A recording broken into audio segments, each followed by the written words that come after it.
Assalamualaikum warahmatullahi wabarakatuh. Pemirsa Tadabbur Ilmi, rumah yang kita tempati sedianya tidak hanya sebagai tempat tinggal, tetapi juga tempat berlindung dan berkumpul bersama keluarga. Rumah juga merupakan tempat di mana keluarga menghabiskan waktu bersama dan membangun rumah tangga di dalamnya. Tak hanya sebagai tempat beristirahat, di rumah inilah seorang muslim memulai kehidupannya sehari-hari. Tempat di mana seorang anak mendapatkan pengajaran dari kedua orang tuanya sehingga menjadi anak yang berbakti dan bermanfaat untuk agama dan negara. Tak banyak yang tahu, ternyata ada rumah yang kerap didatangi malaikat lantaran amalan penghuni yang ada di dalamnya. Lantas, apakah tanda rumah seorang muslim yang kerap dikunjungi oleh malaikat itu? Mau tahu jawabannya? Simak ulasannya dengan menonton video ini hingga akhir.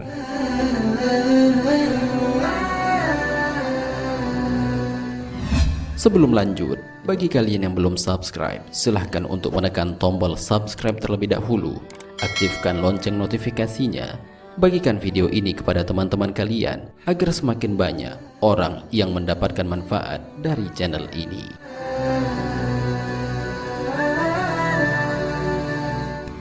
Rumah yang sering digunakan untuk berzikir. Rumah yang selalu digunakan oleh penghuninya untuk berzikir mengingat Allah, baik berzikir setelah sholat ataupun zikir di waktu-waktu tertentu dengan lisan maupun di dalam hati, bersama-sama ataupun sendiri-sendiri, menyebabkan malaikat turun dan singgah mengerumuni rumah orang tersebut. Hal ini sebagaimana dijelaskan dalam sebuah hadis. Sesungguhnya Allah memiliki malaikat-malaikat yang berkeliling jalan-jalan mencari ahli zikir.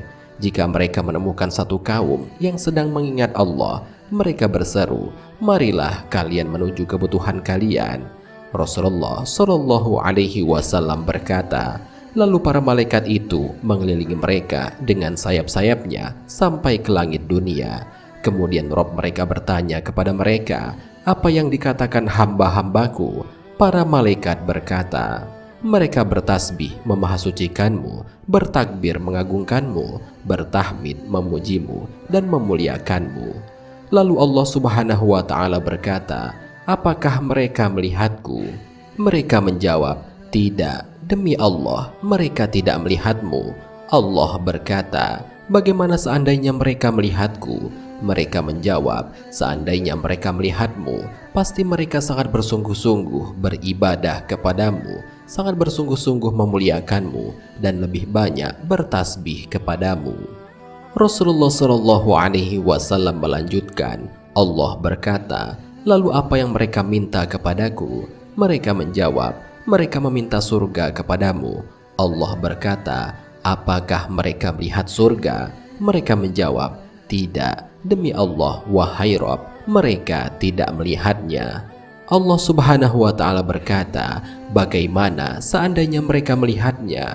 Mereka menjawab, "Seandainya mereka melihatnya, mereka pasti sangat bersungguh-sungguh untuk mendapatkannya, sangat bersungguh-sungguh untuk memintanya, dan sangat menginginkannya." Allah Subhanahu wa Ta'ala berkata, "Lalu dari apa mereka meminta perlindungan?" Mereka menjawab, "Dari api neraka." Allah Subhanahu wa Ta'ala berkata, "Apakah mereka melihatnya?" Mereka menjawab, "Tidak, demi Allah, mereka tidak melihatnya." Allah berkata, "Bagaimana seandainya mereka melihatnya?" Mereka menjawab, "Seandainya mereka melihatnya, pasti mereka sangat bersungguh-sungguh lari darinya dan sangat takut kepadanya." Kemudian Allah berkata, "Maka aku persaksikan kepada kalian, sesungguhnya aku telah mengampuni mereka." Salah satu malaikat pun berkata, "Namun di antara mereka ada si Fulan, dan ia bukan bagian dari mereka. Ia datang hanya karena ada keperluan." Allah menjawab, "Mereka semua adalah teman duduk, dan tidak ada sengsara orang yang duduk bermajlis bersama dengan mereka." Hadis riwayat Bukhari dan Muslim.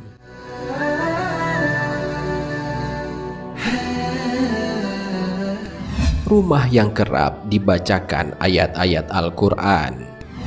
Rumah yang sering dibacakan ayat-ayat Al-Quran akan memiliki dampak yang sangat luar biasa.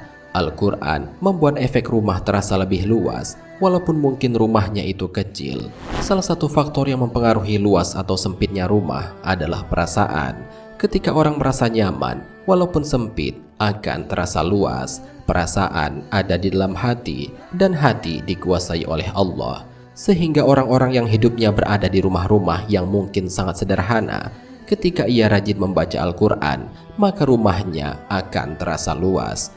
Selain menenangkan hati, menjadikan rumah terasa lebih luas, rumah yang kerap digunakan untuk membaca ayat Al-Quran akan didatangi oleh para malaikat. Hal ini sebagaimana dijelaskan dalam sebuah hadis. Tidaklah suatu kaum berkumpul di salah satu rumah Allah, membaca kitabullah dan saling mengajarkan satu dan lainnya, melainkan akan turun kepada mereka sakinah atau ketenangan, akan dinaungi rahmat, akan dikelilingi para malaikat, dan Allah akan menyebut-nyebut mereka di sisi makhluk yang dimuliakan di sisinya. Hadis riwayat Muslim.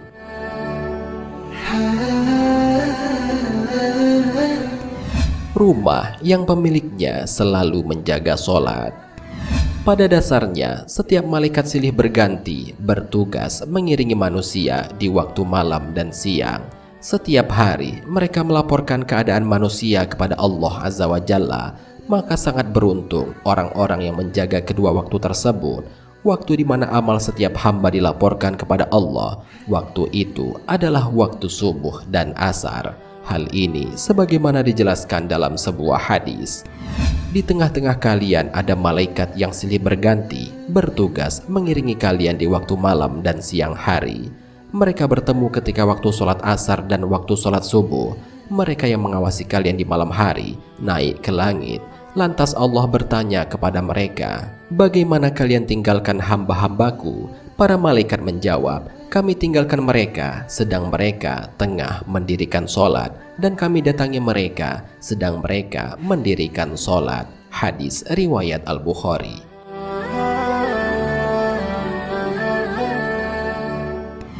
Rumah yang di dalamnya digunakan untuk bersedekah. Sungguh, setiap pagi hari tiba, para malaikat akan turun mendoakan seorang hamba yang menginfakkan sejumlah hartanya di jalan Allah. Mereka akan mendoakan kebaikan kepada orang yang berderma dan mendoakan keburukan kepada orang yang kikir. Hal ini sebagaimana dijelaskan dalam sebuah hadis.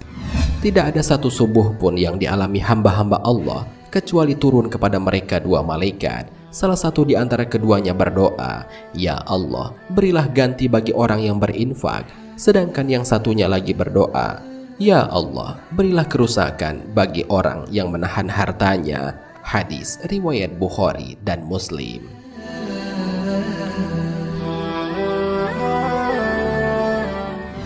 Pemirsa Tadabbur Ilmi, sungguh setiap rumah pada dasarnya layaknya kehidupan dan kematian. Bagi rumah-rumah yang senantiasa diisi dengan lantunan zikir, beribadah dan berbuat baik, maka ia akan memiliki aura yang hidup, terasa tenang dan nyaman untuk ditinggali. Akan tetapi sebaliknya, rumah yang jauh dari lantunan zikir, ibadah dan perbuatan baik lainnya, maka ia akan seperti mayat, menakutkan, menyeramkan dan membuat orang tidak betah untuk tinggal di dalamnya. Hal ini sebagaimana dijelaskan dalam sebuah hadis. Perumpamaan rumah yang digunakan untuk berzikir kepada Allah dengan rumah yang tidak pernah digunakan untuk berzikir kepada Allah seperti kehidupan dan kematian. Hadis riwayat Muslim. Wallahu a'lam bishawab. Jika terdapat kesalahan dalam penyampaian ini, admin mohon maaf dan itu merupakan kesalahan dari admin sendiri. Jika ada benarnya, itu adalah dari Allah Subhanahu wa ta'ala. Semoga bermanfaat. Wassalamualaikum warahmatullahi wabarakatuh.